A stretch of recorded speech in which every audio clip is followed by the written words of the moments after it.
everybody.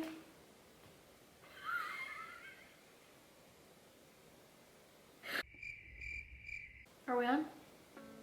Hey everybody. What up? So this is our first video. Right now we're gonna get down to the nitty-gritty because everybody wanted to hear about our Europe trip in 3 days. But this is how we did it, so just keep watching and we'll just jump right into it. I remember finding these flights. It was like end of 2016 in December, and I've always been kind of a travel junkie. I found these crazy cheap tickets. They were under $300 round trip. I was like, what? And this is from Las Vegas to Stockholm, Sweden. Yeah. But I remember going up to my dad and I was like, Dad, talk me out of this. This is crazy. I found these really good tickets, but they're only for like a 3-day trip. Is it worth it? And he looked me in the eye and he said, son, yes. Yes. To clarify, this was just a few weeks before he proposed. We immediately bought the tickets, and funny enough, I even got them cheaper than what they were posted for buying them in a different language. We planned this crazy itinerary that turned out to be totally worth it, even though I've never slept less or been on a plane more in the space of 3 days in my life.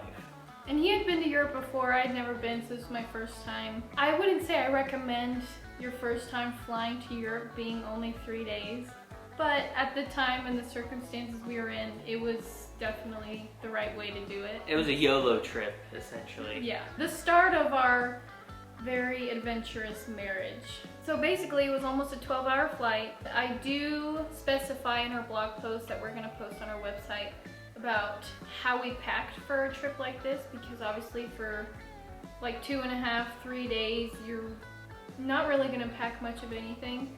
So we just had a backpack to ourselves, but we had layers and layers of clothing on that we wore actually on the plane. We flew to Stockholm, Sweden first, and we got there late at night. Our intentions were to just get in a taxi and go to our hotel, leave the oldies behind in the hotel. No offense if you're watching this, sorry. We're just joking. And Robbie and I just set out on foot. I don't even know what time of the night it was. I think it was about 8 o'clock at night. Yeah, so super dark outside, super snowy, super cold, but totally worth it. So fun. And I do list also in the blog post all the things we were able to see, even in the dark, even on foot, in the middle of the night. We were able to still see quite a lot in Stockholm. If we ever go back, which I'm sure we will, we'll be very excited to see it during the daytime. It's funny, we've talked about this a lot. The cities and the places that you least expect are sometimes your favorite places to visit. Definitely recommend exploring Europe during Christmas time, because many of the countries will have decorations put up, Christmas trees, lights. It's so beautiful at nighttime. And the snow, it just makes it more magical. The second part of this trip, we flew out early in the morning from Stockholm to Manchester, even though we only had about 8 hours in the city. Manchester was surprisingly really cool place to visit. It's not London, but it's this cute little city. They have really beautiful architectures and cathedrals, and we were able to have authentic fish and chips, which we had never had before, at least I didn't. And we got to attend an actual tea time at a cafe like those Brits do. It was dead winter and it was about 50 degrees outside, so the cold was bearable. Yeah, there wasn't even snow, it was just light rain. After spending most of the day in Manchester, we went back to the airport. This is when things got a little crazy. Yeah, and we had planned our trip like down to the minute. And I remember stressing out, if we're here much longer, we're gonna miss our flight to Norway. We were on the jetway for about 45 minutes and we took off and we landed in Brussels, Belgium. That was our layover. Since Manchester's in the UK and not part of the European Union, every time you go from the UK to the EU, you have to go through customs. And when we landed, we had to go through security again. And I still remember when we walked in the big security room, there were thousands of people waiting in line. There we were, getting through security, put our boots back on, and literally running to the next gate. We got to Oslo late at night. This is in Norway, Oslo, Norway.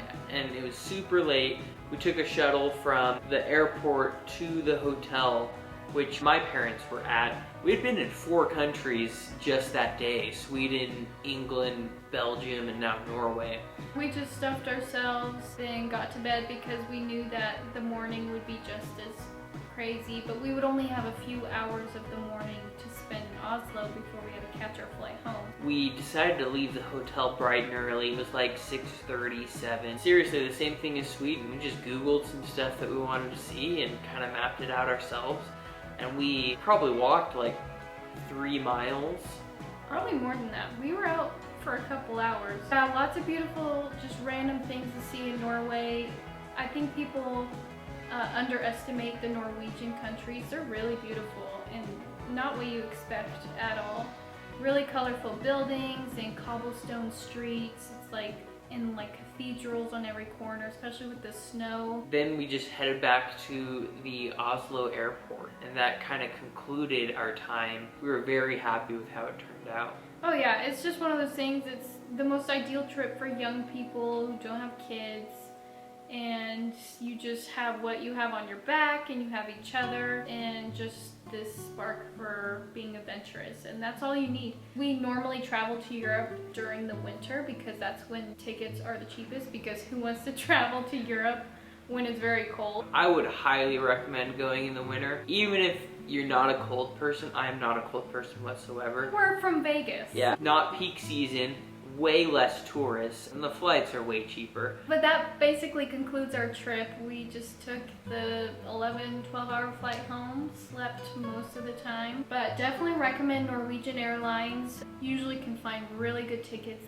to get them even I was fighting it so hard.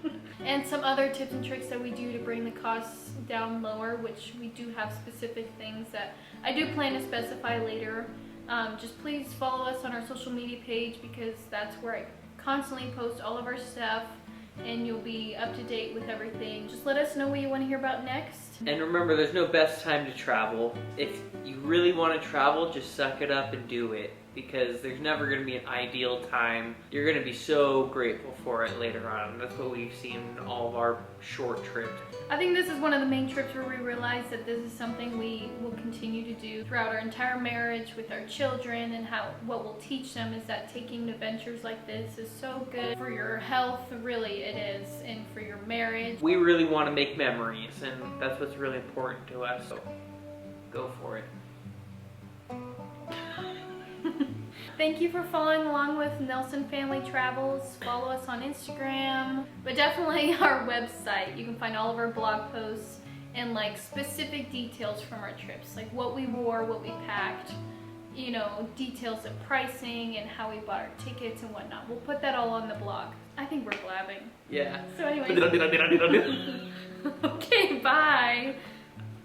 Bye.